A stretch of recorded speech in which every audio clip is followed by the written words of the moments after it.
चारों चीज़ों का आप दरदरा यानी मोटा सा पाउडर बना लें, यानी बिल्कुल पाउडर ना करें, इनको दरदरा कर लें। ठीक है। और इन चारों चीज़ों को इकट्ठे करके हम वजन लेके एक एक शटांग दरदरा कर लें। 1 टेबल स्पून बेड टाइम पे 1 गिलास पानी में भिगो के रख दें और सुबह निहार मुँह छान के पून के पानी पी लें। सिर्फ आपने पानी पीना है, इसको ना गर्म करना है ना इसका कोई पाउडर आपने बनाना है। आप इमेजिन करें विद इन 7 डेज जिन बच्चों में पिगमेंटेशन के इश्यूज़ हैं, जिसमें एक्ने के इश्यूज़ हैं, या जिसमें कोई भी आपकी बॉडी में स्कैबीज है, एलर्जी है, इवन एक्जिमा तक पे ये काम करता है। इसके हमारे पास रेफरेंस मौजूद हैं। तो ये जो हमारा चूँकि टॉपिक एक्ने का है, तो जिन बच्चों में एक्ने है तो विद इन 1 वीक अल्लाह की रहमत से ये नुस्खा इस्तेमाल करने से। ठीक है, हमारे साथ कॉलर भी हैं, महानूर है हमारे साथ। अस्सलाम वालेकुम महानूर, कैसी हैं आप?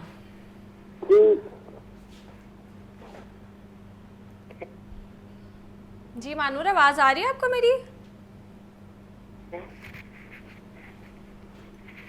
हेलो जी जी बोलिए, सवाल कीजिए। ये मेरी स्किन में बहुत पर्पल है और मेरी स्किन बहुत खराब है। अच्छा, दोबारा रिपीट कीजिएगा सवाल अपना। मेरी स्किन बहुत खराब है। खराब है? ठीक है, स्किन बहुत खराब है, उनकी दाने हैं। देखिए, अगर स्किन पर एक्नी है, दाने, स्किन ख़राब होने की बहुत सारी चीज़ें हो सकती हैं। लाइक अगर आपको पता नहीं पिगमेंटेशन है, पता नहीं कि स्किन पर आपको एक्नी हो रही है, अगर आपको स्किन पर दाने हैं, एक्नी हो रही है, तो यकीनन उसका कोई ना कोई कॉज होगा ना। हम कभी भी मेडिकेशंस डायरेक्टली स्टार्ट नहीं कर सकते अनटिल अनलेस कि हमें उसका कॉज पता ना हो, राइट। अगर कोई हार्मोनल इम्बैलेंस है तो डेफिनेटली हमने रूट कॉज को पहले ट्रीट करना है। अगर आप कोई प्रोडक्ट ऐसा यूज़ करती हैं, जैसे बहुत सारे लोगों को आपको पता है कि बड़ा कॉमन है वाइटनिंग क्रीम्स का इस्तेमाल, और वाइटनिंग क्रीम्स में स्टीरॉइड, मर्करी और इस तरह के बहुत सारे ऐसे केमिकल्स, एग्जैक्टली वो से जो आपको लगता तो है कि वो इंस्टेंट आपको रिजल्ट दे देंगे, लेकिन वो कहीं ना कहीं उनमें स्टीरॉइड या इस तरह के प्रोडक्ट्स शामिल होते हैं या इस तरह के केमिकल्स शामिल होते हैं जो आपकी स्किन को for the time being brightening और बड़ा अच्छा सा लुक दे देते हैं, और 2-3 दिन के बाद ही आपकी स्किन पर दाने निकलना शुरू हो जाते हैं। इवन ऐसे भी पेशेंट रिपोर्ट करते हैं जिनको ज़िंदगी में कभी एक्नी ना निकली और वो किसी फेशियल के बाद से पूरी फेस उनका एक्नी से भर जाता है। बिल्कुल ऐसे। तो ऐसे प्रोडक्ट से कोशिश करके अवॉइड करें। अगर आप कोई वाइटनिंग क्रीम यूज़ करती हैं घर में या कोई मिक्सचर ऑफ क्रीम यूज़ करती हैं तो सबसे पहले उससे अवॉइड करें। दूसरे नंबर पे आप देखें आपका हार्मोनल डिसबैलेंस तो नहीं है। तीसरे नंबर पे आप देखें कि आपकी डाइट कैसी है, आपका स्टमक ठीक रहता है, क्योंकि स्टमक का अपसेट होना डेफिनेटली आपकी जो ओवरऑल हेल्थ है उस पर भी असरअंदाज होता है, लेकिन एक्नी भी करवाता है। अगर आपको कुछ लाइक स्पेसिफिक एक्नी के साइंस होते हैं, हम देखते हैं कि चीक्स पे एक्नी हो रही है, आपके फोरहेड पर, नोज पे, टिपिकल एरियाज पर एक्नी है, तो समहाउ हमारा पहला क्वेश्चन फिर ये होगा कि आपका स्टमक तो अपसेट नहीं है, आपको कॉन्स्टिपेशन तो नहीं है। कब्ज की शिकायत भी जिन्हें होती है, जिनके स्टमक में एसिडिटी रहती है, जलन रहती है, समहाउ वो जाकर लीड करता है एक्नी को। ठीक है। तो अगर इनको एक्नी है, बिकॉज सवाल पूरा हो नहीं सका, प्रॉपर्ली आवाज़ नहीं थी, तो अगर आपको एक्नी किसी कॉज की वजह से, तो प्लीज़ उसे सबसे पहले दूर करें और कोशिश करें कि अपने चेहरे की सफाई का ख्याल रखें। बिल्कुल। अच्छा कवल, एक और कॉलर ने हमें ज्वाइन किया, उनका भी सवाल लेते हैं। आज़ाद कश्मीर से हमारे साथ। अस्सलाम वालेकुम। वालेकुम सलाम जी, सवाल कीजिए। हकीम साहब से पूछना था कि बेटे को एलर्जी है, छींकें आती हैं, सांस बंद होती है, इस किस्म की प्रॉब्लम उसको अक्सर सांस रुकती है। फिर कितना टाइम हो गया? कोई चीज भी, परफ्यूम वगैरह हो, कोई खुशबू वगैरह हो, अगर वो महसूस करे तो फिर ज्यादा उसे छींकें आती हैं। शुरू से ही मसला है या अभी हुआ ये मसला? नहीं, तकरीबन साल भर से चल रहा है। अच्छा, साल से ज्यादा। तो आपने चेक करवाया उनको? स्पेशलिस्ट एलर्जी के हैं, उनसे चेक करवाया था तो फर्क नहीं पड़ा उनको? और उन्होंने मेडिसिन दी थी, वक्ती तौर पर हुआ, लेकिन मुकम्मल नहीं हुआ।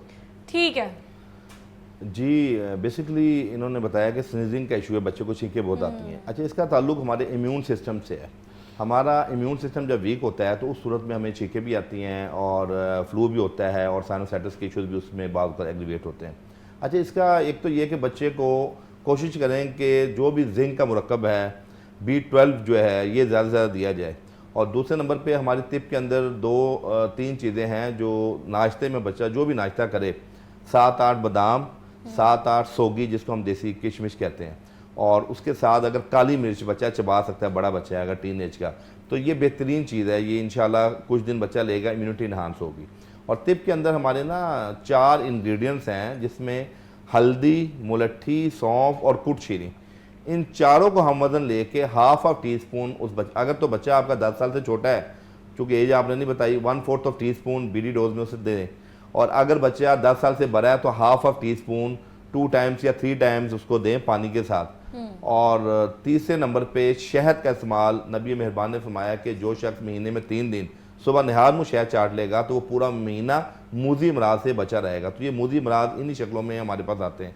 तो शहद का इस्तेमाल करवाया जाए। बच्चे को डाइट में जो बोतल है, चावल है, या वो चीज़ें जो रेशा बलगम ज़्यादा बनाती हैं, या बच्चा बाहर जा रहा है, अगर बाइक चला रहा है तो वो अपना कान को, नाक को अच्छी तरह लपेटे। तो ये प्रिकॉशन के साथ इंशाल्लाह ये मेडिसिन दें तो अल्लाह पाक फाका देगा इंशाल्लाह। ठीक है। अच्छा डॉक्टर कंवल, कुछ लोगों को एक्ने होते हैं, दाने होते हैं ना, वो बहुत ज़्यादा अपने मुंह को ओवर क्लेंस करने लग जाते हैं घर में, फेस वॉश बहुत ज़्यादा यूज़ करते हैं, इवन दो फेस वॉश भी बहुत ज़्यादा हार्श होते हैं अमूमन जो वो यूज़ करते हैं, मेडिकेटेड यूज़ नहीं करते, या वो एक्सफोलिएट बहुत ज़्यादा करने लग जाते हैं, उनको लगता है रगड़ रगड़ के साफ़ करेंगे तो दाने ख़त्म हो जाएंगे। तो बताएं ये कितना नुकसानदेह है? देखिए बहुत ज़्यादा नुकसानदेह है। आप भी इसको बताते हुए आपके सवाल से भी ये जाहिर हो रहा था कि आपको इस चीज़ का अंदाज़ा है कि ये दोनों चीज़ें नुकसानदेह होती हैं। कोई भी ऐसा आपने फेस वॉश यूज़ नहीं करना। अगर आपको एक्नी है तो आपने कोशिश करनी है कि सॉफ्ट क्लिनजर कोई लेना है, ऐसा जो कि जेल बेस्ड हो, और कोई ऐसा अगर आपकी स्किन बहुत ज़्यादा ऑयली है तो जो ऑयल को, डर्ट को रिमूव, लेकिन उसे भी बहुत आपने स्लाइटली जेंटली मसाज करना है। कभी भी आपने उसको रगड़ रगड़ के, क्योंकि रगड़ के साफ करने से ना तो एक्नी जाएगी ना तो उसके निशान बिल्कुल जाएंगे। सही। आपने एक कॉलर को हम लेते हैं, फिर हम इसको कंटिन्यू करेंगे। तबस्सुम है हमारे साथ। अस्सलाम वालेकुम, कैसी हैं आप? मैं ठीक हूँ, आप कैसी हैं? जी अल्लाह का शुक्र। सवाल कीजिए। मेरे मैदे में तेजाबियत आती है जिसकी वजह से ना दाने बन जाते हैं, तो इसका कोई है? ठीक है, हकीम साहब वो कह रहे हैं उनको तेजाबियत रहती है, एसिडिटी, उसकी वजह से उनको दाने बन जाते हैं। जी बिल्कुल, अभी डॉक्टर साहबा ने यही बात की कि एक्नी का तेजाबियत के साथ बहुत गहरा ताल्लुक है। तो आपने बच्चे, पहली चीज़ तो ये है कि जो ऑयली चीज़ें, फ्राइड चीज़ें और जंक फूड, और हमारे घर में स्पाइसी चीज़ें भी, यानी कि सुर्ख मिर्च का कसरत से इस्तेमाल हो रहा है। तो ये उन वालदैन के लिए भी जिनके बच्चे बीमार हैं या जिनको स्टमक का इशू है या एक्नी का इशू है, वो अपने घर में सुर्ख मिर्च को कम से कम इस्तेमाल करें। दूसरे नंबर पे हम जो सिंथेटिक ऑयल यूज़ कर रहे हैं वो भी मैदे में तेजाबियत पैदा करता है। तो आप कोशिश करें, अगर आप देसी घी में खाना खा सकते हैं वेल एंड गुड, नहीं तो आप कोई भी सरसों का तेल भी इस्तेमाल कर सकते हैं। तीसरा आप जो इसका सूरजमुखी का ऑयल है वो भी आपके लिए बेनिफिट है।